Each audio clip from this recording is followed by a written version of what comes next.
কোন থেকে লাইভ তো নিচ্ছে না আনসার।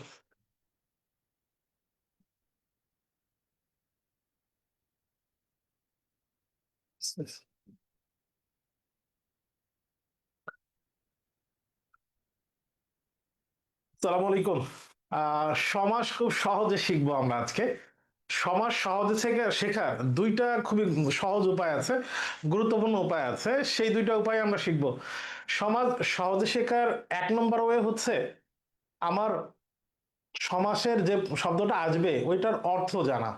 এটা হচ্ছে সব থেকে সহজ উপায়। দুই নম্বর ওয়ে হচ্ছে আমরা আসলে নিয়ম কানুন অনেক কিছু পড়ে তারপরে সমাসে যাই। এইভাবে না গিয়ে আমাদের কাজ হচ্ছে উদাহরণ, ওই অর্থটা বোঝা, এটা কিভাবে ওই সমাসটা হইল ওই ব্যাখ্যায় যাওয়া। এই দুইটা গুরুত্বপূর্ণ উপায়ে আমরা খুব সহজে সমাস শিখব। এক, সমাসের অর্থ জানবো, এরপরে ওই সমাসের নামকরণটা শিখে ওইটা কিভাবে ওই সমাস হলো এটা জানার চেষ্টা করব। তাইলে তোমরা যারা আমাদের ক্লাসে যারা জুমে যুক্ত হয়েছো এবং যারা ফেসবুকে আমাকে দেখছো, সব ঠিকঠাক আছে কিনা একটু কমেন্ট করলে যে অল ওকে, তাহলে আমরা শুরু করতে পারি।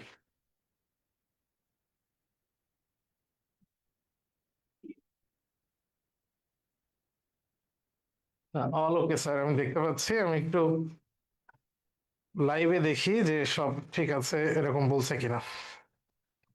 এই দুইটা গুরুত্বপূর্ণ উপায় আমরা খুব সহজে সবার শিখবো। ঠিক আছে, আমি একটু okay fine, thank you thank you. আমি সবার কথা তো দেখলাম, সবাই বলছে অল ওকে, আমরা শুরু করি।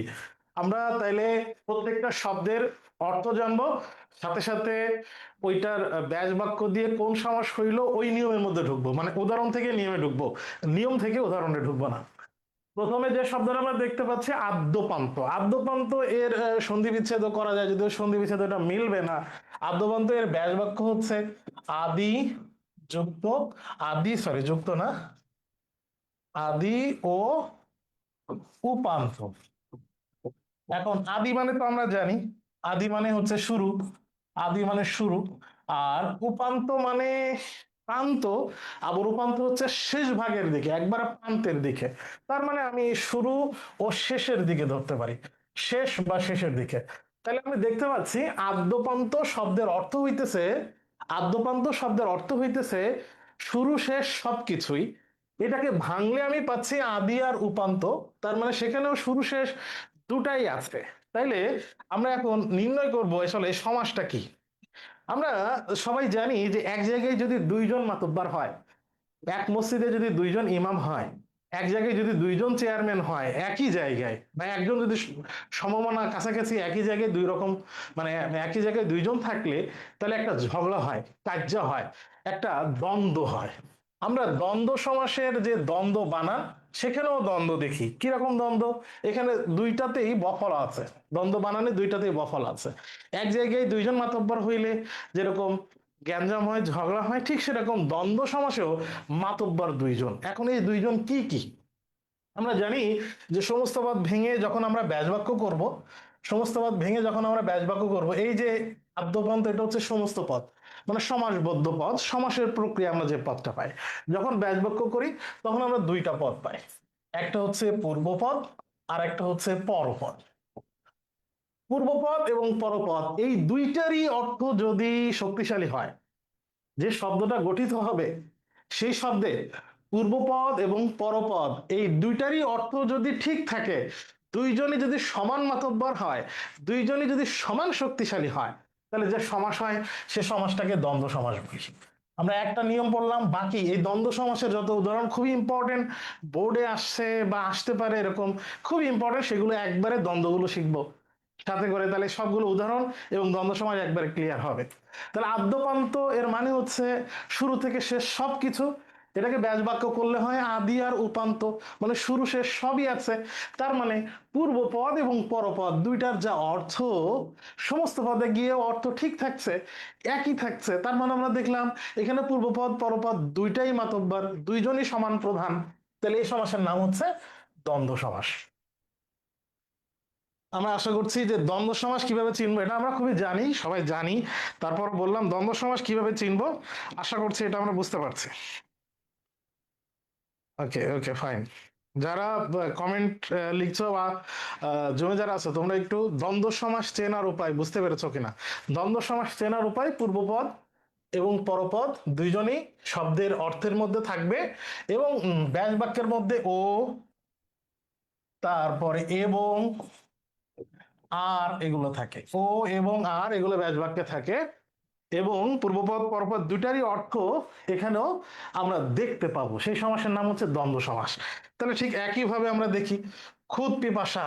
খুদ পিপাসা এই শব্দটা বাংলা পাবো কি? ক্ষুধা ও পিপাসা। ক্ষুধা ও পিপাসা। ক্ষুধা মানে আমরা জানি খাবার, খাওয়ার ইচ্ছা, খাওয়ার সময় যেটা মানে খুব মানে খেতে ইচ্ছা হয়েছে এমন ভাব, সেটাকে বলে ক্ষুধা। আর পিপাসা হচ্ছে তৃষ্ণা। তাহলে ক্ষুধা ও পিপাসা এই দুইটার অর্থ যা বুঝি, এই শব্দটার অর্থ তাই। তার মানে পূর্বপদ পরপদ দুইটাই এর ভিতরে আছে। তাহলে এটাও কোন সমাস? এটাও দ্বন্দ্ব সমাস। তাহলে আমরা দুইটা জিনিস শিখছি কিন্তু, এক হইতেছে দুইটা জিনিস আমরা শিখতেছি, এক হইতেছে ওই শব্দটার অর্থ, এরপরে ওই শব্দটা যে সমাসের নাম কিভাবে ওর ভিতরে গেছে সেটা। শীতাতপ। শীতাতপের মধ্যে কি কি আছে? শীতাতপের মধ্যে আছে শীত, শীত আর আতপ। সরি, বারবার প্লাস হয়ে যাচ্ছে। শীত ও আতপ, এটাও দ্বন্দ্ব সমাস। শীত মানে ঠান্ডা আর আতপ মানে গরম। তাহলে শীতাতপ মানে কি? ঠান্ডা ও গরম হবে। শীতাতপ যন্ত্র, শীতাতপ নিয়ন্ত্রণ যন্ত্র। এসি, এয়ার কন্ডিশন শীতাতপ নিয়ন্ত্রণ যন্ত্র, যেখানে শীত গরম দুইটাই নিয়ন্ত্রণ করে। তার মানে ঠান্ডা এবং গরম দুইটাই নিয়ন্ত্রিত হয়। তাহলে এখানে দুইটার অর্থ এর ভিতরে আছে, দ্বন্দ্ব সমাস। ভরণ পোষণ, ভরণ ও পোষণ, ভরণ পোষণ এটাও দ্বন্দ্ব সমাস। ভরণ শব্দের অর্থ কি? ভরণ শব্দের অর্থ হচ্ছে পেট ভরানো, আর পোষণ মানে হচ্ছে পালন করা, দেখে শুনে রাখা। তাহলেও বলে যে আমি আমার সন্তানের ভরণ পোষণ দেই, তার মানে আমি আমার সন্তানের পেট ভরার কাজও করি, আবার আমি ওকে মানে পেলে বড় করে তুলি। তাহলে লালিত পালিত করা মানে পোষণ করা, আর ভরণ মানে পেট ভরানো, এই দুইটাই হয়। তাহলে ভরণ পোষণের ভিতরে দুইটাই আছে, তাহলে দ্বন্দ্ব সমাস। পথে ঘাটে এর ব্যাস বাক্য কি? পথে ও ঘাটে। আর পথে ঘাটে বললে আমরা পথেও বুঝি ঘাটেও বুঝি, তাহলে দুইজন মাতব্বর, এটাও দ্বন্দ্ব সমাস। দ্বন্দ্ব সমাসে দুইজন মাতব্বর, সে মাতব্বর দুইজন কে কে? পূর্বপদ এবং পরপদ। পূর্বপদ পরপদ দুইজনই মাতব্বর। ফেসবুকে যারা যুক্ত হয়েছো, আমি একটু দেখতে চাই যে দ্বন্দ্ব সমাসের এই স্লাইডে যতগুলো উদাহরণ, তোমরা অর্থ বুঝতে পেরেছো, দ্বন্দ্ব সমাস কেন হয়েছে সেটা বুঝতে পেরেছো। আমি একটু কমেন্ট দেখতে চাই। অর্থ বুঝতে পেরেছো, দ্বন্দ্ব সমাস কেমনে হইলো কেন হইলো সেটাও বুঝতে পারছো। অর্থ বুঝতে পারছো, দ্বন্দ্ব সমাস কেন হইলো কেমনে হইলো বুঝতে পারছো। ওয়ালাইকুম আসসালাম মাহফুজুর রহমান,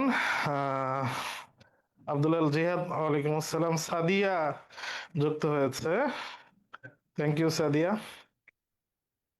এগুলোর অর্থ বুঝতে পারছো? কই তোমরা জমেদার আছে, তোমরা কেউ লিখতেছো না? অর্থ বুঝতে পারছো এবং এটা কেমনে দ্বন্দ্ব হইলো, এটা কেমনে দ্বন্দ্ব হইলো এটা বুঝতে পারছো। এটা কাদের ক্লাস? এটা হইতেছে একাডেমিক ক্লাস। তোমরা যারা 26 ব্যাচ আছো বা 27 ব্যাচ যারা আছো, তোমাদের সবারই কাজে লাগবে।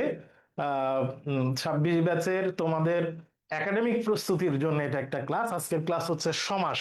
তো সমাস 26 ব্যাচ 27 ব্যাচ দুইজনেরই লাগবে। ওকে, আমরা পরের স্লাইডে যাই। আমরা, আমরার ভিতরে কয়জন আছে? আমরার ভিতরে আছে 3 জন। তুমি, আমি ও সে। এটা দ্বন্দ্ব সমাস। এই দ্বন্দ্ব সমাস, এই দ্বন্দ্ব সমাস যখন দ্বন্দ্ব সমাসে একাধিক পদ, তুমি আমি সে, তার মানে দুইয়ের অধিক পদ, দুইয়ের অধিক পদ থাকে, দুইয়ের অধিক পদ থাকে, আবার সেই সবগুলো পদ একটা শব্দে, একটি শব্দে পরিণত হয়, একটি শব্দ পরিণত হয়, তখন সেই দ্বন্দ্বকে বলা হয় একশেষ দ্বন্দ্ব। এটা দ্বন্দ্ব, কিন্তু এই দ্বন্দ্বকে বলা হয় একশেষ দ্বন্দ্ব। তোমাদের একাডেমিকে মানে ইন্টারের যেখানে লিখতে হবে ওখানে দ্বন্দ্ব সমাস লিখলেই এনাফ। তো আমরা একটু বেশি জেনে রাখলাম অ্যাডমিশনের প্রস্তুতি, সেটা হচ্ছে আমরা একটা শব্দ কিন্তু এটাকে ভাঙলে তুমি আমিও সে 3টা পদ পাচ্ছি, এবং 3টা পদই এর মধ্যে আছে, কিন্তু 3টা পদ মিলে একটা পদে পরিণত হয়েছে, একটি শব্দ হয়েছে। এটাকে বলা হয় একশেষ দ্বন্দ্ব। এটা দ্বন্দ্ব সমাস কিন্তু একশেষ দ্বন্দ্ব।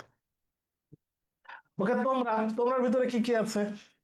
তোমার ভিতরে তুমি ও সে, তুমি ও সে, তাহলে তুমি এবং সে দুইটাই তোমার মধ্যে আছে, তাহলে এটাও দ্বন্দ্ব সমাস। দুধে ভাতে এর ব্যাস বাক্য কি? দুধে ও ভাতে। খুবই সহজ, খুবই কমন। তোমরা বোর্ড কোশ্চেন ভালো করে ভাগলে দেখবা যে বেশিরভাগই খুবই সহজ, খুবই কমনই আসছে। বেশিরভাগই খুবই কমনই আসছে। দুধে ভাতে, দুধে ভাতে, আমরা যখন দুধ ভাত খাই তখন দুধ এবং ভাত দুইটাই খাই, দুইটাই থাকে, তাহলে এটাও দ্বন্দ্ব সমাস। দ্বন্দ্ব সমাস। দা কুমড়া সম্পর্ক, দার সাথে কুমড়া সম্পর্ক, কেটে দেওয়া সম্পর্ক, গ্যাঞ্জামের সম্পর্ক, ঝগড়ার সম্পর্ক, তাহলে এটা হলো ব্যাস বাক্য কি? দা ও কুমড়া। দাও কুমড়া, তাহলে দা কুমড়া বললে দাও কুমড়া দুইটাই বোঝায়, তাহলে এটাও দ্বন্দ্ব সমাস। দম্পতি, দম্পতি আমরা বুঝি, দম্পতি মানে কি? জায়া ও পতি। জায়া ও পতি, আমরা দেখতে পাচ্ছি যে জায়া মানে হচ্ছে স্ত্রী আর পতি মানে হচ্ছে স্বামী। এখন দম্পতি বুঝলে কি বুঝি? আমরা স্বামী স্ত্রী দুটাই বুঝি, তাহলে এটাও দ্বন্দ্ব সমাস। পূর্বপদ পরপদের দুইটারই অর্থ যদি এখানে বোঝাই তাহলে সেটা দ্বন্দ্ব সমাস। তোমরা একটু লিখো, যারা ফেসবুকে এবং জুমে ক্লাস করছো অবশ্যই একটু লিখবা। অন্তত তোমার সমাসের প্রস্তুতি, বোর্ড পরীক্ষার এবং অ্যাডমিশনের সমাসের প্রস্তুতি একটা বড় পার্সেন্টেজ শেষ হয়ে যাবে আজকের ক্লাসে। সমাসের আরো দুইটা ক্লাস আমরা সামনে আসবে, তো সমাসের প্রস্তুতির একটা বড় অংশ শেষ হয়ে যাবে আজকের ক্লাসে। এরপর জলস্থলে, জলস্থলের ব্যাস বাক্য কি? জলে ও স্থলে। এখন জলস্থলে মানে কি বোঝায়? জলও বোঝায়, স্থলেও বোঝায়, তাহলে দুইটাই বোঝাচ্ছে, এটাও দ্বন্দ্ব সমাস। দ্বন্দ্ব সমাস। কুশীলব, কুশীলব এর ব্যাস বাক্য হচ্ছে কুশ ও লব। কুশ ও লব। এখন এই কুশীলব শব্দটা কোত্থেকে আইছে? কুশীলব শব্দটা রামায়ণের, রামায়ণের চরিত্র থেকে আইছে। মূলত কুশীলব শব্দটা দ্বারা বোঝায় আমরা যে নাটক অথবা যাত্রার অভিনেতা বা অভিনেত্রী অথবা যারা মঞ্চে অভিনয় করেন। আমি ছোটবেলায় যখন বিটিভিতে নাটক দেখতাম তখন ওই নাটক শুরু হওয়ার সাথে সাথে লেখা আসতো কুশীলব, এরপরে নাটকে কে কে অভিনয় করছে নাম আসতো। তা আমরা এই কুশীলব তো বুঝতাম না, তো জিজ্ঞাসা করতাম আসলে কুশীলবটা কে। এবং যখন কমন ক্যারেক্টার আসতো, যেরকম হচ্ছে নায়ক নায়িকার মা, এই টাইপের ক্যারেক্টার কমন কিছু নাটকে দেখবার থাকে, খুব কমন ব্যক্তিরাই নর্মালি বেশিরভাগ আগেকার যুগে, যেহেতু নাটক এখনকার মতো এত বেশি হইতো না, তো নায়ক নায়িকার মা বা শ্বশুর শাশুড়ি এরকম কিছু চরিত্র আছে কমন, শ্বশুর বা শাশুড়ি। তো আমরা ওই কুশীলব যেহেতু প্রথমে নাম আসতো, তো ওই বয়স্ক বা ওই প্রধান চরিত্রকেই মনে করতাম, যেহেতু নায়ক নায়ক নায়িকার নাম জানি আর বাকিটা জানি না চিনি না, এরকম একজনকে কুশীলব মনে করতাম। তার মানে মনে করতাম কুশীলব মানে কোনো একজন ব্যক্তির নাম, কিন্তু কুশীলব মানে আসলে কোনো ব্যক্তি না। কুশীলব শব্দটা আইছে রামায়ণের রামচন্দ্র মানে রাম এবং সীতার দুই ছেলে, তার একজনের নাম ছিল কুশ আর একজনের নাম ছিল লব। এবং যারা বাল্মীকির কাছ থেকে, তারা বাল্মীকির কাছ থেকে গান এবং অভিনয় এটা শিখেছে, সঙ্গীত এবং অভিনয় শিখেছে কুশ এবং লব। এই কুশ এবং লবের নাম থেকে আসে কুশীলব। তার মানে কুশীলবের মধ্যে কুশও আছে, লবও আছে, তাহলে এটা হচ্ছে দ্বন্দ্ব সমাস। দ্বন্দ্ব সমাস মূলত এইখানে এই কুশীলব নাম থেকে মিনিংটা আসছে যারা অভিনয় করে মঞ্চে বা নাটকে, যারা অভিনেতা বা যাত্রায় যারা অভিনয় করে তাদেরকে কুশীলব বলে। মায়ে ঝিয়ে, মায়ে ঝিয়ে তার মানে কি? মা, মায়ে ও ঝিয়ে। আর মা মানে তো বুঝি মা, ঝি মানে হচ্ছে মেয়ে, ঝি মানে হচ্ছে মেয়ে, তাহলে মায়ে ঝি দুইজনে বোঝায়, মায়ে ঝিয়ে বোঝালে, তাহলে দুইজন যদি বোঝায় তাহলে এটাও দ্বন্দ্ব সমাস। আজকাল এর ব্যাস বাক্য কি? আজকাল খুবই সহজ, ব্যাস বাক্য আমরা জানি আজ ও কাল, তাহলে আজকালে আজ ও কাল দুইটাই বোঝায়, তাহলে এটাও দ্বন্দ্ব সমাস। জনমানব মানে কি? জন ও মানব। জন মানে মানুষ, লোকজন, মানব মানে মানুষ, তাহলে জনমানব মানে লোক এবং জন, তাহলে জনমানব শব্দের অর্থে জনও বোঝায় মানবও বোঝায়, তাহলে দুইটাই বোঝাচ্ছে, দুইটারই অর্থ ঠিক আছে, তাহলে এটাও দ্বন্দ্ব সমাস। আমরা পরের স্লাইডে যাই। পরের স্লাইডে যেগুলো আছে সেগুলো দ্বন্দ্ব সমাসের উদাহরণের মধ্যে পড়ে। শূন্য সামন্ত, শূন্য ও সামন্ত, সৈন্য ও সামন্ত, সৈন্য সামন্ত এটাও দ্বন্দ্ব সমাস। আমরা অর্থ জানবো কি? সৈন্য মানে আমরা জানি সোলজার, সৈন্য। আর সামন্ত মানে হইতেছে রাজার অধীনে ছোট রাজা অথবা রাজার অনুগত কর্মচারী বা রাজার অনুগত যত লোকজন আছে, তার মানে আমি ছোট রাজা ধরতে পারি। রাজার অধীনে বা রাজার কমান্ডে চলে এমন ছোট রাজা বা রাজার অধীনে রাজার অনুগত চর যারা আছে তাদেরকে বলা হয় সামন্ত। তাহলে সৈন্য সামন্ত শব্দের সৈন্য বোঝায়, সামন্ত বোঝায়, তাহলে দ্বন্দ্ব সমাস। হিতাহিত এর ব্যাস বাক্য হচ্ছে হিত ও অহিত। হিত ও অহিত। হিত মানে হচ্ছে ভালো, আর অহিত মানে হচ্ছে মন্দ। হিত মানে হচ্ছে কল্যাণ, অহিত মানে হচ্ছে অকল্যাণ। আমরা অনেক সময় বলি যে তোর তো কোনো হিতাহিত জ্ঞান নেই, তাহলে কোনটা ভালো কোনটা মন্দ এই জ্ঞান তোর নাই, কোনটা কল্যাণ কোনটা অকল্যাণ এই জ্ঞান তোর নাই। তাহলে হিত এবং অহিত এটাও দ্বন্দ্ব সমাস। সাপে নেউলে এর ব্যাস বাক্য হচ্ছে সাপে ও নেউলে। সাপে ও নেউলে এটাও দ্বন্দ্ব সমাস। এখন আমি একটু দেখতে চাই যে নেউলে শব্দের অর্থ জানে কে কে? নেউলে শব্দের অর্থ জানে কে? লামিয়া সুলতানা বলছে যে এটা কাদের ক্লাস? আচ্ছা, মানে ধরো এইটা 27 ব্যাচের একাডেমিক কোর্সেরই ক্লাস, মানে আমরা পেইড ব্যাচেরই ক্লাস কিন্তু লাইভ দিয়েছি তোমাদেরকে দেখানোর জন্য। তো সমাসের ক্লাস এটা 26-এ তোমরা যারা ইন্টারমিডিয়েট একাডেমিক মানে ইয়ে দিবে তোমাদেরও লাগবে, 27-এ যারা সমাস পড়তে চাও তাদেরও লাগবে, এরপরে যারা তো মানে অ্যাডমিশন দিতে চায় তাদের লাগবে।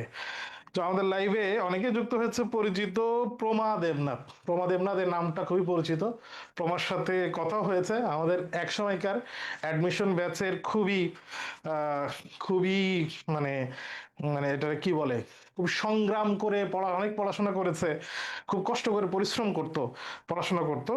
প্রমা দেবনাথ, অনেকদিন পরে তোমাকে দেখলাম, থ্যাংক ইউ প্রমা। তাইলে সাপে নেউলে আমি প্রশ্ন করেছি, নেউলে এই শব্দটা কে বোঝে? নেউলে এই শব্দটা আমাদের এলাকায়, মানে আমাদের এলাকায় এটাকে বলে বেজি। সাপ আর বেজির সম্পর্ক কি? সাপ আর বেজি মুখোমুখি হইলে, দেখা হইলে একজন আরেকজনকে, একজন আরেকজনের সাথে ঝগড়ায় গ্যাঞ্জামে মারামারিতে লিপ্ত হয়। তাহলে সাপ আর বেজির সম্পর্ক হচ্ছে দ্বন্দ্বপূর্ণ গ্যাঞ্জাম্মা সম্পর্ক, একজন আরেকজনকে মারতে চায়। লেনদেন এর ব্যাস বাক্য কি? লেন ও দেন। লেন মানে নেন, দেন মানে দেন, দেওয়া এবং নেওয়া, লেনদেন, তাহলে দুটাই বোঝায়। তাহলে এটাও দ্বন্দ্ব সমাস। হাতে পায়ে, তাকে হাতে পায়ে ধরে নিয়ে এসেছি, হাতে ধরেছি, পায়েও ধরেছি, তাহলে দুইটাই ব্যবহার ঘটছে, তাহলে এটাও দ্বন্দ্ব সমাস। তাহলে হাতে পায়ে, লেন ও দেন, সাপে ও নেউলে, হিত হিত ও অহিত, শূন্য ও সামন্ত, এই সবগুলো হচ্ছে দ্বন্দ্ব সমাস। ওকে, এখন বলছে আমি অ্যাডমিশন ক্যান্ডিডেট। সমাজ তো অ্যাডমিশন ক্যান্ডিডেটের জন্যও জরুরি, তোমার জন্যও জরুরি। সমাজ তো আসলে মানে লাগবে না, প্রয়োজন না এমন লোকজন তো নাই, সমাজ তো সবার জন্যই লাগে। যারা পরীক্ষার্থী বা পড়তে চাই, পড়াতে চাই এমন লোকজনের দরকার। আমরা এতক্ষণ দ্বন্দ্ব সমাসের অনেকগুলো উদাহরণ দেখলাম, আমরা এখন চলে যাব দ্বিগু সমাসে। এখন আমরা জানি দ্বিগু সমাস চেনার উপায় কি। দ্বিগু সমাসে দুইটা ঘটনা থাকে। একটা হচ্ছে দ্বিগু সমাসে সংখ্যা থাকে, সংখ্যা থাকে আর ব্যাস বাক্যের মধ্যে সমাহার থাকে। আমরা শুরুতে সংজ্ঞার বিশ্লেষণে যাব না, আমরা উদাহরণ থেকে একটু দেখি। শতবর্ষ এর মানে কি বোঝায়? শতবর্ষ মানে কি বুঝি? আমরা 100 বছর, 100 বছর বুঝি। তার মানে শতবর্ষ মানে বোঝায় শত বর্ষের সমাহার।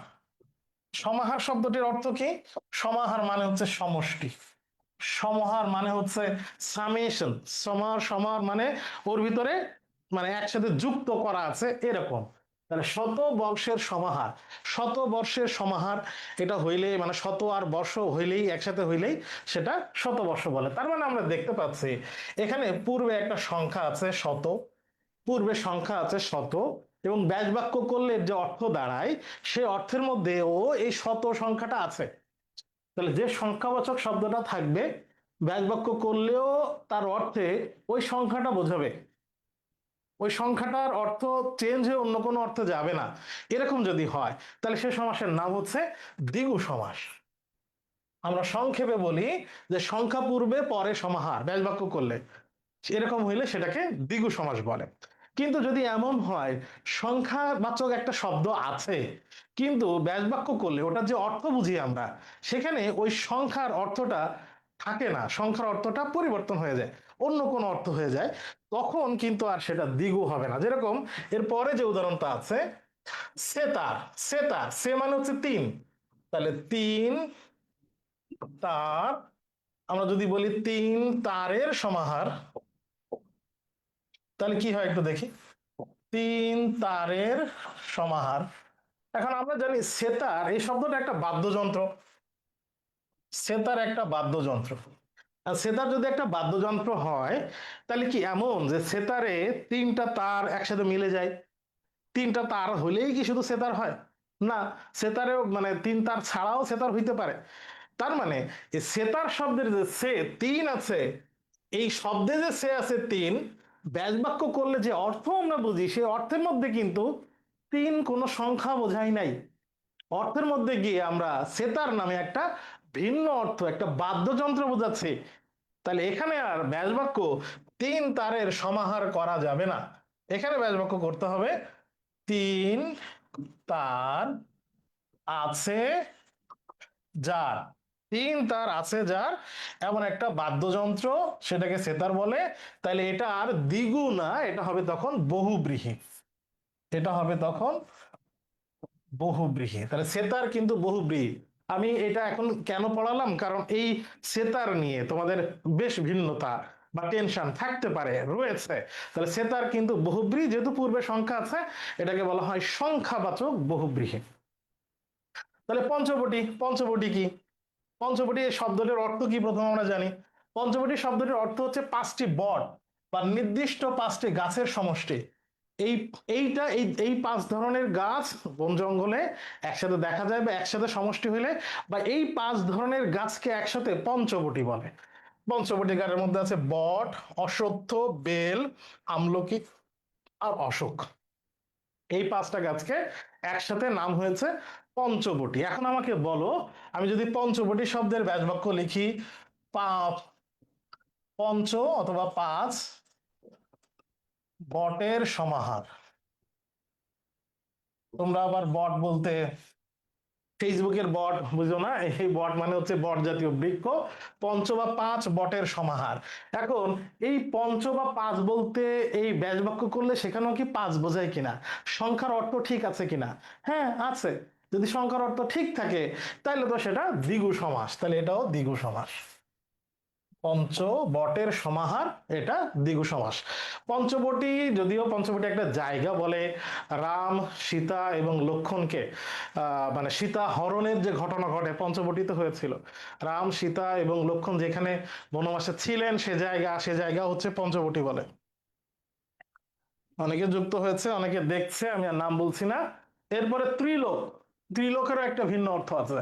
ত্রিলোক হচ্ছে তিনটা লোক বা জগৎ, এখানে লোক মানে হচ্ছে জগৎ, তিনটা জগৎ। সেটা কি, এক নম্বর হচ্ছে স্বর্গলোক যেখানে দেবতারা থাকে, উপরের জগৎ। আর একটা হচ্ছে মর্তলোক যেখানে মানুষের জগৎ, মানুষেরা থাকে, যেটাকে আমরা পৃথিবী বলি। আর একটা হচ্ছে পাতাল লোক, নিচের জগৎ, নাগলোক। এই তিনটা লোককে একসাথে বলা হয় ত্রিলোক। এর ব্যাসবাক্য হচ্ছে তিন লোক বা জগতের সমাহার, তিন লোকের সমাহার মানে তিনটা জগতের সমাহার একসাথে। স্বর্গলোক, মর্তলোক এবং পাতাল লোক, এই তিনটাকে একসাথে বলা হয় ত্রিলোক। তার মানে এখানে ত্রি মানে তিন, সংখ্যাই ঠিক আছে, তাহলে দ্বিগু সমাস, এটাও দ্বিগু সমাস। তেমোহনা, তেমোহনা মানে কি? নদী বা একটা পথ, তিনটা পথ এক জায়গায় এসে মিশেছে, সেটাকে বলা হয় তিন তেমোহনা। তার মানে কি, তিন মোহনার সমাহার। যেহেতু সমাহার এবং এই এখানে যে তি আছে এবং তিন, তিন সংখ্যাটা ওখানে তিনটা রাস্তার মিলনই বোঝাইছে, তার মানে তিন সংখ্যাটার মিনিং ঠিক আছে, তার মানে এটা হচ্ছে দ্বিগু সমাস। তিন লোকের সমাহার, ভেরি গুড। এরপরে যাচ্ছি তেপান্তর। তেপান্তর, তেপান্তর হচ্ছে তিন প্রান্তরের সমাহার। তিন প্রান্তরের সমাহার, এটাও দ্বিগু সমাস। এখন প্রান্তর কি? প্রান্তর মানে হচ্ছে খোলা মাঠ। প্রান্তর মানে খোলা মাঠ। এখন তেপান্তর দ্বারা কি বোঝায়? খুব দূরের অনেক বিশাল খোলা মাঠকে প্রান্তর বলে। তাইলে আমি যখন বলবো যে আমি তেপান্তরে হারিয়ে যেতে চাই, তারপর আমি অনেক দূরে হারিয়ে যেতে চাই। কত দূর? বিস্তীর্ণ খোলা মাঠ এরকম যদি একটা দুইটা তিনটাও হয়, সেটারও দূরে, নির্দিষ্ট কোনো দূরত্ব নেই। তাহলে তেপান্তরে হারিয়ে যেতে চাই মানে আমি খুব দূরে হারিয়ে যেতে চাই, খোলা বিস্তীর্ণ এরকম তিন মাঠেরও পরে আমি হারিয়ে যেতে চাই, এরকম হইলে সেটাকে বলা হয় তেপান্তর। তেতালা ঘর, তেতালা বাড়ি, তার মানে কি? তিন তলার সমাহার, তাহলে এটাও দ্বিগু সমাস। এখন তেতলা বাড়ি বোঝালে তিনতলা বোঝায় কিনা? বোঝায়, তাহলে এটা দ্বিগু সমাস। চৌরাস্তা, চার রাস্তার সমাহার। আর আমরা যখন চৌরাস্তা বুঝি, চৌরাস্তা যখন শব্দটা শুনি, তখন চারটা রাস্তা এক জায়গায় এসে মিলেছে, সেটাকে তো চৌরাস্তা বলে। হ্যাঁ বলে। তাহলে এই যে চার সংখ্যাটা ঠিক আছে অর্থ, তাহলে এটাও দ্বিগু সমাস। চার রাস্তার সমাহার। চৌমোহনী, চৌমোহনী যদি নোয়াখালীতে একটা জায়গা আছে, চার মোহনার সমাহার, মোহনা বা মোহনী, তার মানে কি বোঝায়? এটাও একই বিষয়। চারটা রাস্তা এসে একটা মোহনা এক জায়গায় এসে মিলেছে, তাহলে সেটা হচ্ছে চৌমোহনী। এটাও দ্বিগু সমাস। চৌমাথা, ওই যে চারটা মাথা এক জায়গায় হওয়া রাস্তা বা কোনো পথের, তাহলে হবে কি? চার মাথার সমাহার, এটাও দ্বিগু সমাস। তার মানে আমরা দেখতে পাচ্ছি যে সবগুলোতে পূর্বে যে সংখ্যা আছে, ব্যাস বাক্য করলে ওই সংখ্যাটার অর্থ ঠিক আছে, তাহলে এটাকে দ্বিগু সমাস বলে। সংখ্যা পূর্বে পরে সমাহার, সেটাকে বলে দ্বিগু সমাস।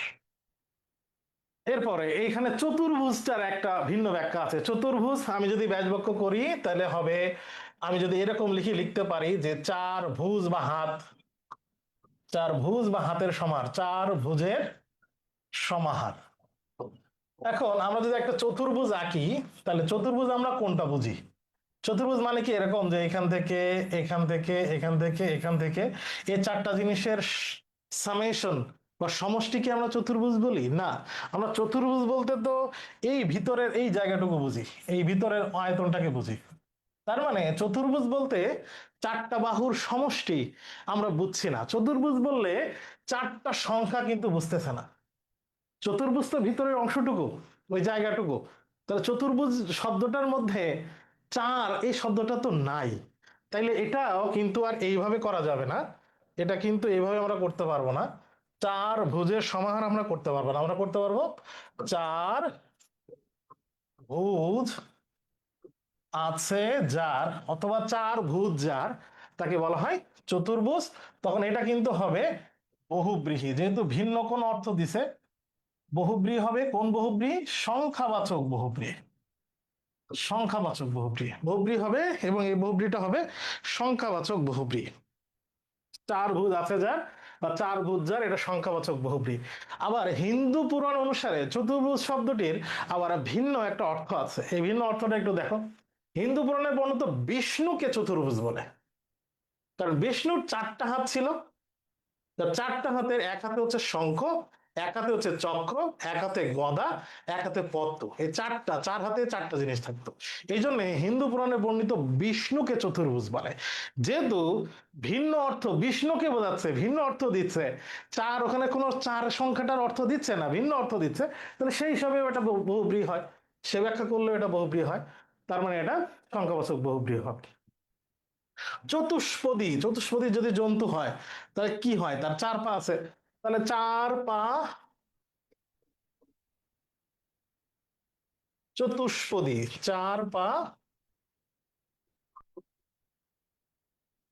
সরি, চার পায়ের সমাহার, তাহলে এটা কি হবে? দ্বিগু সমাস। সপ্তঋষি, সপ্ত বা সাত ঋষির সমাহার, তাহলে এটা কি হবে? এটাও দ্বিগু সমাস। পশুরী, পশুরী শব্দটা আসছে সপ্ত ঋষি, এই সপ্ত ঋষি মানে 7 জন ঋষিকে বোঝাইতো। 7 জন ঋষির এখানে একটা নাম আছে, এটা হিন্দু পুরাণে বর্ণিত। 7টা ঋষি, কশ্যপ, অত্রি, ভরদ্বাজ, বিশ্বামিত্র, গৌতম, যমদগ্নি এবং বলিষ্ঠ, এই 7 জন ঋষিকে একসাথে বলা হতো সপ্তঋষি। তার মানে সপ্তঋষি বললে 7, এই সংখ্যাটার অর্থ দাঁড়ায়। সপ্তঋষি বললে 7 জন ঋষি বোঝায়। তার মানে এটা দ্বিগু সমাস। পশুরি, পশুরি শব্দটা আসছে 5 শেরের সমাহার। শের, আমরা এই যে মানে এটা কি বলে, ওজন, কেজি যেটাকে বলি, শের একসময় পরিমাপের একক ছিল শের। 5 শেরের সমাহার বা 5 শের পরিমাণ, তাহলে এটাও দ্বিগু সমাস। পশুঋতুও পথ আছে, এখানেও 5 বোঝায়। ষড় ঋতু, ষড় মানে কি 6, তাহলে ষড় বা 6 ঋতুর, ষড় বা 6 ঋতুর সমাহার, এটাও দ্বিগু সমাস। সপ্তাহ মানে কয়দিন বোঝায়? অহ মানে তো দিন, তাহলে সপ্তাহ মানে 7 দিন বোঝায়। তাহলে সপ্তাহ এর ব্যাস বাক্য কি? সপ্ত বা 7, অহ বা দিনের সমাহার, অহ বা দিনের সমাহার, এটাও দীর্ঘ সমাস। একইভাবে নবরত্ন, নবরত্ন, নবরত্নের সমাহার, নবরত্নের সমাহার, নবরত্ন দ্বিগু, 9টা রত্ন। নব মানে হচ্ছে 9, এই 9টা রত্ন কি কি? 9টা রত্নকে একসাথে নবরত্ন বলে। হীরা, মাণিক্য, পান্না, নীলা, মুক্তা, প্রবাল, পোখরাজ, গোমেদ এবং বৌদুর্য, বৈদুর্য, এই 9টা রত্নকে একসাথে বলা হয় নবরত্ন। তার মানে 9টা রত্নের সামেশনই তো বোঝাচ্ছে। তার মানে দ্বিগু সমাস। যদিও এই নবরত্ন নিয়ে আরো ভিন্ন অনেক ব্যাখ্যা আছে, আমরা ওই ব্যাখ্যায় যাইতেছি না। দ্বিগু সমাস লিখলে হবে। সপ্তডিঙা, ডিঙা মানে হচ্ছে ছোট নৌকা, সপ্তডিঙা মানে 7টা ডিঙার সমাহার, তাহলে সপ্ত ডিঙ্গার সমাহার, মানে 7টা ছোট নৌকার নৌকা একসাথে, তাহলে সেখানেও 7 সংখ্যা বোঝাচ্ছে। তার মানে 7 সংখ্যার অর্থ ঠিক আছে দ্বিগু। শতাব্দী, আমরা জানি শত অব্দ মানে বছর, শত অব্দের সমাহার, এটাকে বলা হয় দ্বিগু সমাস। শত অব্দের সমাহার দ্বিগু সমাস। ত্রিভুবন, 3টা ভুবন একসাথে, 3টা জগৎ, তাহলে 3 ভুবনের, 3 ভুবনের সমাহার ত্রিভুবন, তাহলে এটাও দ্বিগু সমাস। তাহলে এই পর্যন্ত আমরা দ্বিগু সমাসের বেশ অনেকগুলো উদাহরণ দেখলাম। তোমাদের বোর্ডে আসে এবং অ্যাডমিশনে আসে এরকম গুরুত্বপূর্ণ দ্বিগু সমাসের উদাহরণ। এই পর্যন্ত যতগুলো বুঝিয়েছি, তোমরা যারা জমে আছো বা লাইভে আছো, এই পর্যন্ত যতগুলো উদাহরণ লিখলাম এবং বোঝালাম, কোনোটা বোঝো নাই বা এটা নিয়ে প্রশ্ন আছে কিনা? কোনোটা বোঝো নাই বা এরকম কোনো প্রশ্ন আছে কিনা? লামিয়া, থ্যাংক ইউ যে তুমি আনসার দিচ্ছ সবগুলো। বাকিরা হয়তো দেখতেছে কিন্তু আনসার দিকতে দেখছি না। লামিয়া খুব অ্যাক্টিভ আছে। বাকিরা অনেকে দেখছে, লাইভে আছে, কিন্তু আনসার দিতে দেখছি না। তোমরা আমাদের ফেসবুকে যারা যুক্ত হবা, আমাদের ক্লাস যখন করো তখন লেখার অভ্যাসটা খুবই জরুরি। আমরা কিন্তু খাতা কলম নিয়ে লিখতে বলি। আচ্ছা, প্রিয়ন্তী বলতেছে স্যার চতুর্ভুজটা আবার বোঝান।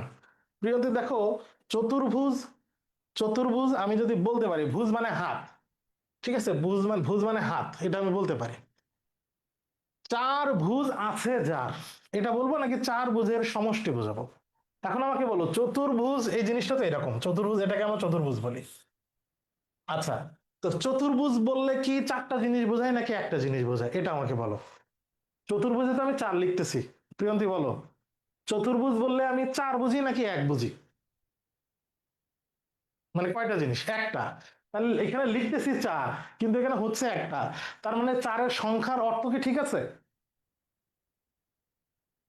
4-এর 4 মানে যে অর্থ দেয় সেটা কি ওখানে ঠিক আছে? নাই। যদি 4 মানে 4ই দেয় তাহলে ওটা দ্বিগু হইতো। সপ্ত লেখা আছে, যদি 7ই অর্থ দেয় তাহলে দ্বিগু হইতো। পঞ্চ লেখা আছে, কিন্তু যদি পঞ্চ অর্থ দেয় তাহলে দ্বিগু হবে। কিন্তু যদি ওই পঞ্চটা অর্থ দিচ্ছে না, ভিন্ন কোন অর্থ দিচ্ছে, এখানে এখানে তো 4 বাহুর ভিতরের আয়তনটা কি অর্থ দিচ্ছে, ভিন্ন আরেকটা অর্থ দিচ্ছে, তাহলে সংখ্যার অর্থটা ওখানে মানতেছে না। এটা হইলে তখন দ্বিগু হবে না, বহুব্রী হবে। এখন বুঝছো প্রিয়ন্তী? আর চতুর্ভুজ মানে হচ্ছে 4 বাহু বা হাত আছে, এরকম বর্ণনা বললাম। হিন্দু পুরাণে বর্ণিত বিষ্ণুকে, প্রিয়ন্তী তোমার জানার কথা, বিষ্ণুর 4 হাতে 4টা জিনিস থাকতো, এই জন্য বিষ্ণুকে চতুর্ভুজ বলা হইতো। Clear, good. জয়ন্ত বলতেছে fine, thank you, thank you. আচ্ছা, এবার যথেষ্ট। যথেষ্ট কখন হয়? মানুষ যথেষ্ট হয়েছে, তার মানে আমার যথেষ্ট সম্পদ আছে, আমার যথেষ্ট টাকা আছে, কখন বলি আমরা? আমরা বলি যখন আমার ইচ্ছা বা ইষ্ট পূরণ হয়ে গেছে। তাহলে যথেষ্ট এর ব্যাসবাক্য কি হবে? ইষ্টকে। ইষ্টকে, ইষ্ট মানে হচ্ছে ইচ্ছা ও অভিপ্রায়। ইষ্টকে অতিক্রম না করে, আমি ইচ্ছার বেশি আমি আর যাবো না, তখন আমরা বলি যথেষ্ট। তাহলে ইষ্টকে অতিক্রম না করে। এখন বলো, এই যে অতিক্রম থাকে কোন সমাসে? অতিক্রম না করে। ইষ্টকে অতিক্রম না করে, এরকম অতিক্রম থাকে কোন সমাসে? কোন সমাসে পূর্বে এরকম অব্যয় থাকে? যথা, গড়, উপ, এগুলো থাকে। এগুলো তো অব্যয়, এবং অব্যয়ের মধ্যে অনেকগুলো আছে উপসর্গ। এগুলো থাকে কোন সমাসে? কই লেখো, আমি দেখি না এখানে। পূর্বে, সমস্ত পদের পূর্বে একটা অব্যয় থাকে, এবং ওই অব্যয়টা ব্যাসবাক্য বলে অর্থ চেঞ্জ করে দেয়। সমস্ত পদের পূর্বে একটা অব্যয় থাকে, এবং শব্দের অর্থে ওই অব্যয়টাই ভূমিকা রাখে, খুবই প্রবল শক্তিশালী অবস্থান করে। কোন সমাসে থাকে? আচ্ছা, আমি ধরো বললাম তোমরা পাঁচজন ফ্রেন্ড। হ্যাঁ, পাঁচজন ফ্রেন্ডের মধ্যে পাঁচজন নাম, রহিম, করিম, যদু, মধু, সাধু। তো তো এই পাঁচজনের মধ্যে সাধুর একটু ভাব বেশি, সে বেশি ভাব নেয়। তো তোমরা বলো না যে সাধুর ভাব বেশি, অথবা রহিমার ভাব বেশি, বা করিমার ভাব বেশি, এরকম বলতে পারে। তো সমাসের ক্ষেত্রে এরকম, একটা সমাসে সমস্ত পদের পূর্বে অব্যয় থাকে, এবং ওই অব্যয়টার ভাব বেশি, তার মানে ওই শব্দটার অর্থ যা, ওই অব্যয়টা অর্থকে পরিবর্তন করে দেয়। কিভাবে? দেখো, ইষ্ট মানে হচ্ছে ইচ্ছা। আচ্ছা, যথেষ্ট মানে কি ইচ্ছা? না, যথেষ্ট মানে হচ্ছে ইষ্টকে অতিক্রম না করে। তাহলে এখানে যথ, যথ অথবা যথা, এই অব্যয়টা আছে শব্দের পূর্বে, কিন্তু ইষ্ট মানে ইচ্ছা, যথেষ্ট মানে হচ্ছে ইচ্ছাকে অতিক্রম না করে। এই যে অর্থের পরিবর্তন করে দিল, এই পরিবর্তনে ভূমিকা রেখেছে কে? এই যথ বা যথা অব্যয়টা। যখন কোনো সমাসের সমস্ত পদে পূর্বে অব্যয় থেকে ওই শব্দের অর্থ পরিবর্তনে ওই অব্যয়টাকে বেশি ভাব রাখে, ও অব্যয়টাকে বেশি শক্তিশালী মনে হয়, তখন সে সমাসের নাম অব্যয়ী ভাব সমাস। ওই যেরকম বললাম সাধুর ভাব বেশি, এখানে অব্যয়ের ভাব বেশি, তাই এর নাম হচ্ছে অব্যয়ী ভাব সমাস। আমরা এখন যেগুলো পড়বো অব্যয়ী ভাব সমাস। দেখো কেমনে। এখানে মিল, মিল মানে তো মিলে যাওয়া, কিন্তু গড় মিল মানে কি? গড় মিল মানে হচ্ছে মিলতেছে না, মিলের অভাব, কোনোভাবেই তাদের কথাবার্তা মেলে না, গরমিল দেখা যায়। তাহলে মিলের অভাব। তাহলে এখানে আমরা দেখতে পাচ্ছি এই গরমিল, মিল শব্দের যা অর্থ, এই গড় শব্দটা অর্থ পরিবর্তন করে দিয়েছে। গড় একটা অব্যয় উপসর্গ পূর্বে থাকলে সেটার নাম হচ্ছে অব্যয়ীভাব সমাস। উপজেলা, শুধু জেলা মানে আমরা বুঝি উপজেলা, যেরকম আজকে 5টা নতুন উপজেলার নাম ঘোষণা হয়েছে। ঠাকুরগাঁওয়ে, লক্ষ্মীপুরে, তারপর আমাদের স্বরাষ্ট্রমন্ত্রী আহ কক্সবাজারের সেখানে, তারপর আমাদের মাননীয় প্রধানমন্ত্রীর বগুড়ায়, এরকম সব মিলে লক্ষ্মীপুরে আছে আমাদের পানি সম্পদ মন্ত্রী। এরকম 5টা উপজেলা হয়েছে নতুন। এখন আমাকে বলো, জেলা মানে আমরা বুঝি বড় এরিয়া, উপজেলা মানে কি তাই না? উপজেলা তো একটা ছোট ক্ষুদ্র জেলা, তো জেলার ক্ষুদ্র। তাহলে এই যে উপজেলা শব্দের অর্থ পরিবর্তন করে দিল কে? উপ, উপ একটা অব্যয়, তাহলে অব্যয়, অব্যয়ের ভাব বেশি, অব্যয় ভাব সমাস। তাহলে উপজেলা, জেলার ক্ষুদ্র বা ক্ষুদ্র জেলা, সেটাকে বলা হয় উপজেলা। উদবেল, উদবেল, উদবেল যখন বলে তখন আমরা কি বলি? বেলাকে অতিক্রম না করে, বা বেলাকে অতিক্রান্ত, উদবেল। তাহলে উদবেল এটাও অব্যয়ভাব সমাস। এই যে উদ উপসর্গ আছে, এবং এটা পরিবর্তন করে দিয়েছে। উচ্ছ্বাস, এখানে একটু মনে রাখবা, উচ্ছ্বাস এর ব্যাস বাক্য কি? উদ যে শ্বাস। আমরা যখন কোনো বিষয়ে খুব বেশি আনন্দ পাই, তখন আমাদের যে শ্বাস, এই শ্বাসটা একটু বিশেষ বা প্রকৃষ্ট হয়, এই শ্বাসটা একটু ভিন্ন কিছু হয়, এই শ্বাসটা একটু বেড়ে যায়, সেটাকে আমরা বলি উৎ যে শ্বাস, সেটাকে আমরা বলি উচ্ছ্বাস। তাহলে এই যে উচ্ছ্বাস, উৎ যে শ্বাস, এইটা এখানে কিন্তু অন্য যেগুলো হয়েছে সেগুলোর মতো হয় নাই। উদ্বেল বেলাকে অতিক্রম না করে এখানে উৎ ছিল, কিন্তু এখানে উচ্ছ্বাস উৎ যে শ্বাস, এখানে পূর্ব পদটাই কিন্তু একটা অব্যয় বা উপসর্গ। ব্যাস বাক্য করলে পূর্বে কদ কু নি, না সরি, প্র পরা অপসম নি অনি উৎ, এরকম নির্দিষ্ট কিছু উপসর্গ আছে, এরকম যদি হয় তাহলে সে সমাসের নাম হচ্ছে প্রাদি সমাস। তাহলে উচ্ছ্বাস কিন্তু অব্যয়ীভাব সমাস না, উচ্ছ্বাস হচ্ছে প্রাদি সমাস। পার্থক্যটা কোথায় এখানে দেখলে বুঝবা প্রাদি সমাস আর অব্যয়ীভাব সমাসের পার্থক্য। দেখো, উদ্বেলের পূর্বে উৎ আছে, উচ্ছ্বাসেরও পূর্বে উৎ আছে, সমস্ত পদে দুই জায়গায় উৎ আছে। কিন্তু ব্যাস বাক্য করলে কি হচ্ছে, ব্যাস বাক্য করলে দেখো এখানে হচ্ছে বেলাকে অতিক্রম না করে, আর এখানে ব্যাস বাক্যের মধ্যে হচ্ছে উৎ যে শ্বাস, তার মানে ব্যাস বাক্যের পূর্বেই সেই উৎটা আছে, ওই অব্যয়টা আছে। তাহলে পূর্বে উপসর্গ আছে এবং নির্দিষ্ট কিছু প্র পরা অপসম নি অনি উৎ, এই উপসর্গগুলো ব্যাস বাক্য করলে পূর্বপদ হিসেবে আমরা বের করতে পারবো। এই সমাসের নাম হচ্ছে প্রাদি সমাস। তাহলে উচ্ছ্বাস কিন্তু অব্যয়ীভাব না, উচ্ছ্বাস হচ্ছে প্রাদি সমাস। এরপর আলুনি, আলুনিকে আমরা কি বলি, লবণের অভাব বা নুনের অভাব, নুনের অভাব, নুন মানে হচ্ছে লবণ। তাহলে এই যে আ শব্দটা অভাব অর্থ প্রকাশ করেছে, তাহলে সমাসের নাম অব্যয়ীভাব সমাস। আরক্তিম, আরক্তিমকে আমরা কি বলি, ঈষৎ রক্তিম, মানে সামান্য রক্তিম, তাহলে এটা হচ্ছে অব্যয়ীভাব সমাস। আমূল, তার মানে মূল পর্যন্ত, এখানে আ শব্দটা মূল অর্থ, সরি, আ শব্দটা পর্যন্ত অর্থ দিয়েছে, তাহলে এখানে আ অব্যয়টা পর্যন্ত অর্থ দিয়েছে, তাহলে অব্যয়ীভাব সমাস। আমরণ, মরণ পর্যন্ত, অব্যয়ীভাব সমাস। আদিগন্ত, দিগন্ত পর্যন্ত, অব্যয়ীভাব সমাস। তো এগুলো সব অব্যয়ীভাব সমাসের উদাহরণ। আলুনি নুনের অভাব অব্যয়ীভাব, আরক্তিম ঈষৎ রক্তিম, আমূল মূল পর্যন্ত, আমরণ মরণ পর্যন্ত, আদিগন্ত দিগন্ত পর্যন্ত। আকর্ণ, কর্ণ পর্যন্ত, এখানে আ পর্যন্ত অর্থ দিয়েছে, তাহলে এটাও অব্যয়ীভাব সমাস, অব্যয়ীভাব সমাস। অনুরূপ, অনুরূপ মানে কি, একই রূপ, অনু এটা উপসর্গ, অনুরূপ।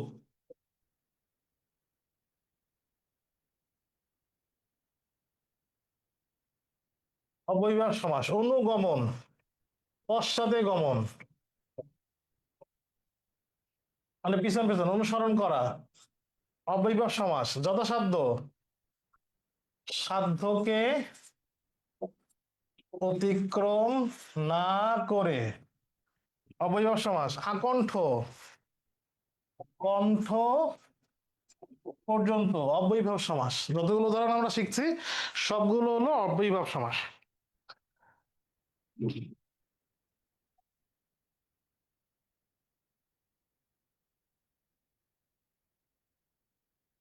সেটা আমি একটু তোমাদের কমেন্ট দেখি, আর তোমাদের এই পর্যন্ত কোনো প্রশ্ন আছে কিনা, প্রবলেম আছে কিনা একটু লেখো।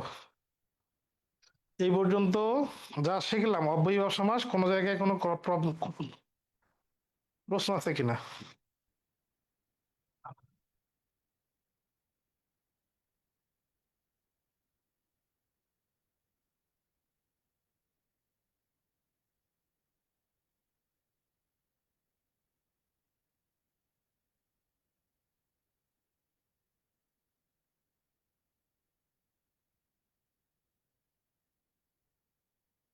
অনুরূপকে আমরা এইভাবেও লিখতে পারি, অনুরূপের ব্যাস বাক্য একই রূপ অথবা রূপের সাদৃশ্য, এখানে অনু শব্দটা সাদৃশ্য বোঝায়, সাদৃশ্য মানে একই বোঝায়, সাদৃশ্য মানেই হচ্ছে একই, তাহলে একই রূপ বা রূপের সাদৃশ্য আমরা দুইভাবে লিখতে পারি অনুরূপ। এই পর্যন্ত স্যার। জগন্নাথ তোমার প্রশ্ন, জগন্নাথ তুমি আমাকে একটু ওই যে গ্রুপে, টেলিগ্রাম গ্রুপে একটা মেসেজ দিও, আমি তোমাকে লিঙ্ক দিয়ে দেবো। হাবাত, হাবাতে কি আমরা যখন বলি হাবাতে, তোর মতো হাবাতে আর দেখিনি। তাহলে হাবাতে মানে কি? ভাতের অভাব। হাবাতে মানে ভাতের অভাব, তাহলে এখানে হ্যাঁ অভাব অর্থ দিয়েছে অব্যয়ীভাব সমাস। অব্যয়ীভাব সমাস। যথারীতি, ওই যে আগে দেখলাম, রীতিকে অতিক্রম না করে অবৈভব সমাস।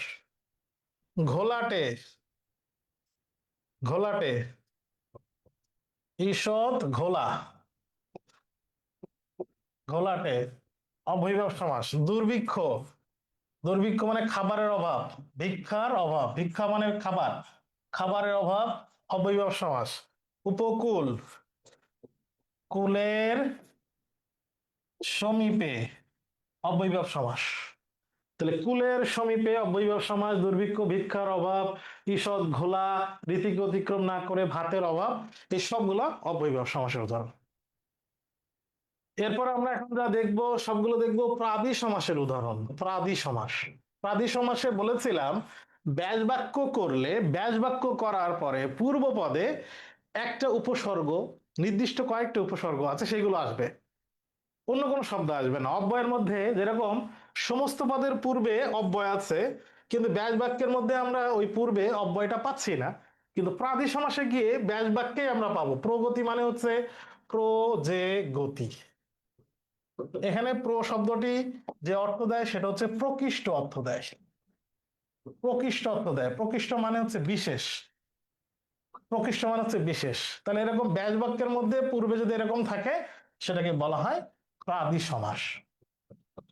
তাহলে প্রগতি এটা প্রাকৃতিক সমাসের উদাহরণ। প্রশান্তি, প্র, যে, শান্তি, প্রকৃষ্ট শান্তি।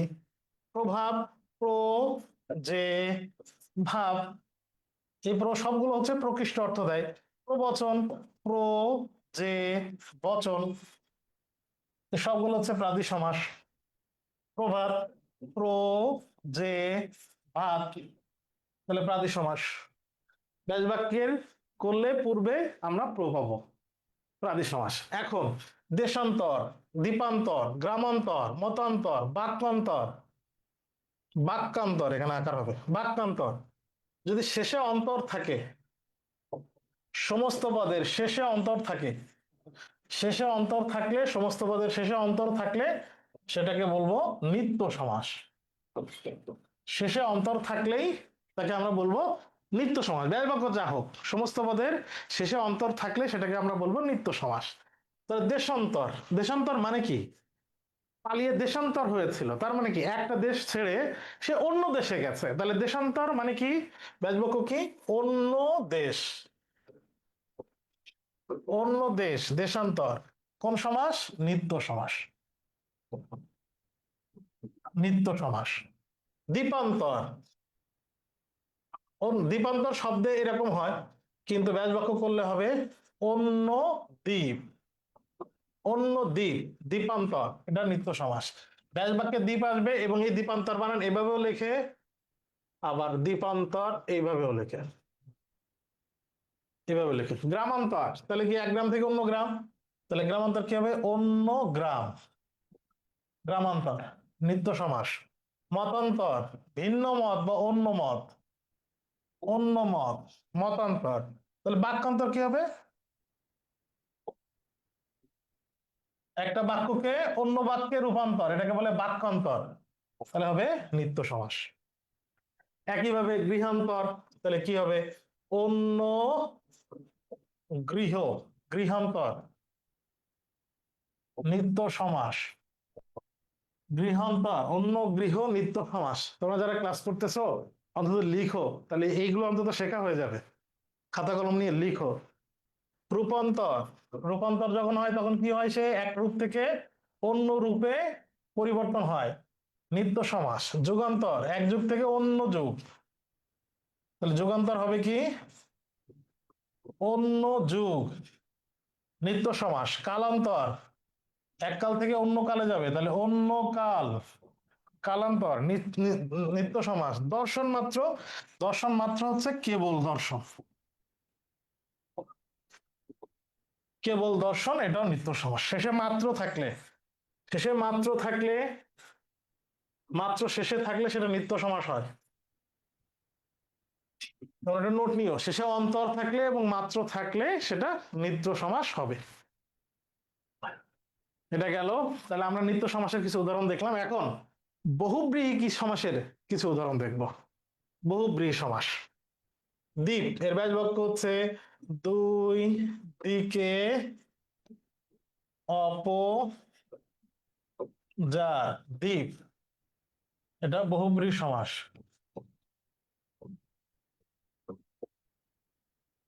বহুব্রীহি সমাস, দুই দিকে অপোজার দ্বীপ, এটা হচ্ছে বহুব্রীহি সমাস। সতীর্থ, সতীর্থ মানে একই তীর্থ যার, মানে একই জায়গায় শিখতে যায় অনেকে ব্যক্তি বা দুইজন ব্যক্তি পাশাপাশি সতীর্থ। সতীর্থ মানে আমরা কি বুঝি, সহপাঠী, বন্ধু। তো সহপাঠী বন্ধু আমরা কই যাই, আমার আমার ক্লাসমেট বা আমার সতীর্থ যিনি, উনি একই জায়গায় তীর্থ যান, একই জায়গায় শিক্ষা লাভ করতে যায়, তাকে আমরা বলি সতীর্থ। তাহলে একই তীর্থ যার, ভিন্ন লোক একসাথে, এটা বহুব্রীহি সমাস। গায়ে হলুদ, গায়ে হলুদ দেয়া হয় যে অনুষ্ঠানে, বহুব্রীহি সমাস। আচ্ছা, এটা বহুব্রীহি সমাস কেমনে হলো এটা একটু আমরা দেখি। দুই দিকে অপোজার, দুই দিকে ফাঁকা, কিন্তু শব্দটা দ্বারা দ্বীপ বোঝায়, আইল্যান্ড বোঝায়। সতীর্থ একই তীর্থ যার, কিন্তু শব্দটার মিনিং কি, সতীর্থ মানে সহযোগী, ক্লাসমেট বোঝায়, ভিন্ন একটা অর্থ দিছে। গায়ে হলুদ দেওয়া হয় যে অনুষ্ঠানে, গায়ে আর হলুদ, গা এবং হলুদ, গা এবং শরীর আর হলুদ, কিন্তু গায়ে হলুদ মানে একটা ভিন্ন অনুষ্ঠান বোঝায়। তাহলে তৃতীয় কোনো পদ, তৃতীয় পদ অথবা তৃতীয় যদি কোনো অর্থ দেয় শব্দটার দ্বারা, তাহলে সেই সমাসের নাম হচ্ছে বহুব্রীহি সমাস। বহুব্রীহি সমাস। গলাগালি, গলায় গলায় সম্পর্ক, গলাগলি, গলায় গলায় যে সম্পর্ক, বহুব্রীহি সমাস। গৃহস্থ, গৃহে অবস্থান যার, বহুব্রীহি সমাস। গৃহস্থ, গৃহে অবস্থান যার, বহুব্রীহি সমাস। কানাকানি, কানে কানে যে কথা,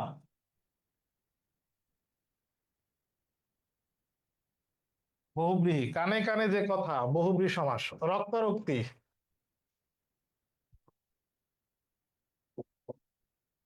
রক্তপাত,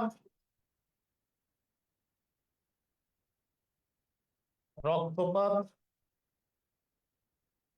রক্তপাত নিয়ে যে যুদ্ধ, তাকে বহুব্রীহি সমাস বলে। যুবজানি, যুবতী জায়া যা, বহুব্রীহি সম্পদ, বহুব্রীহি সমাস। যুবতী মানে ইয়াং, জায়া মানে হচ্ছে স্ত্রী, যা যে স্বামীর স্ত্রী হচ্ছে যুবতী, তাকে বলা হয় যুবজানি। মহাত্মা, মহান বা মহৎ আত্মা যা, মহাত্মা, বহুব্রীহি সমাস। পূর্ণনাভ, পূর্ণা নাভিতে যা, তার মানে যে কীটের, যার নাভি থেকে জাল বের হয়, কার, মাকড়সার নাভি থেকে উড়না বা জাল বের হয়, তাকে বলে উড়না নাভিতে যার, মাকড়সাকে বোঝায়, তাহলে এটা বহুব্রীহি সমাস।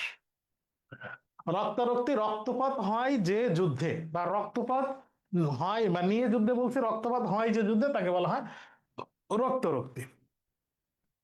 এরপর পাঁচ গজি, পাঁচ গজ পরিমাণ,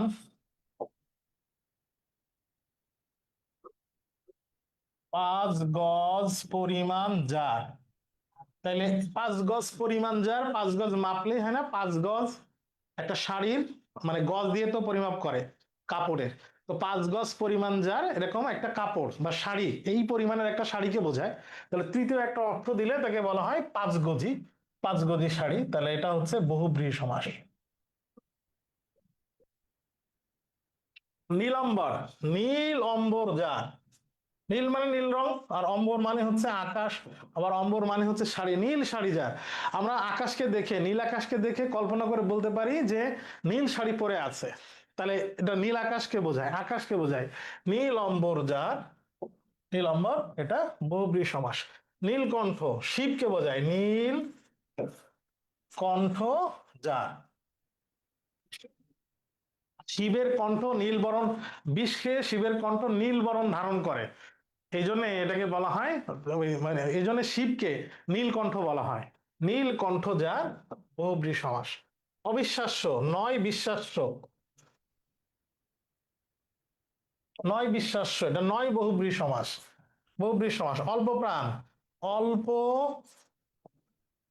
প্রাণ যার, এটাও বহুব্রীহি সমাস। প্রিয়ংবদা, এটা এটা হচ্ছে লাস্ট, হ্যাঁ। প্রিয় কথা বলে যে নারী, প্রিয়ংবদা, বহুব্রীহি সমাস। কৃতবিদ্যা, কৃত হয়েছে বিদ্যা যার, মানে যে বিদ্যা অর্জন করেছে, বিদ্যা অর্জন করতে পেরেছে, কৃত হয়েছে বিদ্যা যার, কৃতবিদ্যা। বহুব্রীহি সমাস। স্বাক্ষর, অক্ষর সহ, অক্ষর সহ বর্তমান, মানে যে অক্ষর শিখেছে, স্বাক্ষর। বহুব্রীহি সমাস। হাতে খড়ি, হাতে খড়ি দেওয়া হয় যে অনুষ্ঠানে, হাতে খড়ি। দেখবা অনেকেই বাচ্চা হয়েছে, নতুন লেখাপড়া করতে শিখেছে, তো নতুন যেদিন পড়তে শিখেছে ওই অনুষ্ঠান আলাদা করে সেলিব্রেট করে, এটাকে বলা হয় হাতেখড়ি অনুষ্ঠান। হাতেখড়ি দেওয়া হয় যে অনুষ্ঠানে, অথবা কোনো একটা কাজ বা কোনো একটা প্রোগ্রাম নতুন শুরু হয়েছে, সেটাকে হাতেখড়ি অনুষ্ঠান বলে। লাঠালাঠি, লাঠিতে লাঠিতে যে লড়াই, লাঠিতে লাঠিতে যে লড়াই তাকে বলা হয় লাঠালাঠি, এটাও বহুব্রীহি সমাস। ওকে ফাইন, আরেকটা স্লাইড আছে, হাতাহাতি। হাতে হাতে যে লড়াই, এটাও বহুব্রীহি। হাতে হাতে যে লড়াই বহুব্রীহি সমাস। সপরিবার, পরিবার সহ বর্তমান, পরিবার সহ মানে পরিবার সাথে নিয়ে, বহুব্রীহি সমাস। সলজ্জ মানে লজ্জার সাথে, লজ্জার সাথে, মানে সাথে বোঝাই, বহুব্রীহি সমাস। সুশীল, সু বা সুন্দর, শীল যার।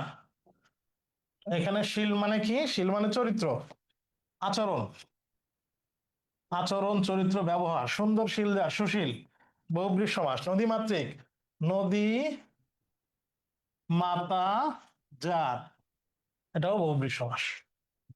আমি একবার একটু বলি, নদীমাতৃক, নদী মাতা যার, বহুব্রীহি সমাস। সুশীল সুন্দরশীল যার, আচরণ যার, সলজ্জ লজ্জার সাথে, সপরিবার পরিবার সহ, হাতাহাতি হাতে হাতে যে লড়াই। এই ছিল সমাসের খুবই গুরুত্বপূর্ণ, বোর্ডে আসতে পারে, বোর্ডের জন্য খুবই গুরুত্বপূর্ণ এরকম কিছু সমাস, তার উদাহরণ, অর্থ, এবং উদাহরণ অর্থ থেকে ওটা কোন সমাস এটা চেনার উপায়। আশা করছি তোমরা যারা ক্লাসে ছিলে, সমাস যারা লিখেছো, সমাসের অন্তত কিছু বিষয় তোমাদের কাছে সহজ হয়েছে। এখনো এই পর্যন্ত কারো কোনো প্রশ্ন আছে কিনা, কোনো একটা বুঝতে বা সমাস রিলেটেড কোনো প্রশ্ন আমরা যেগুলো শিখেছি এই পর্যন্ত?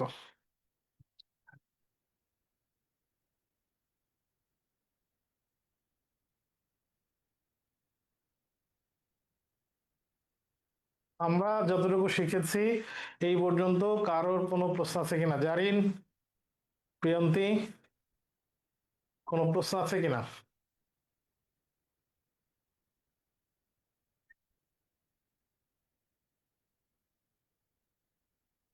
Okay fine.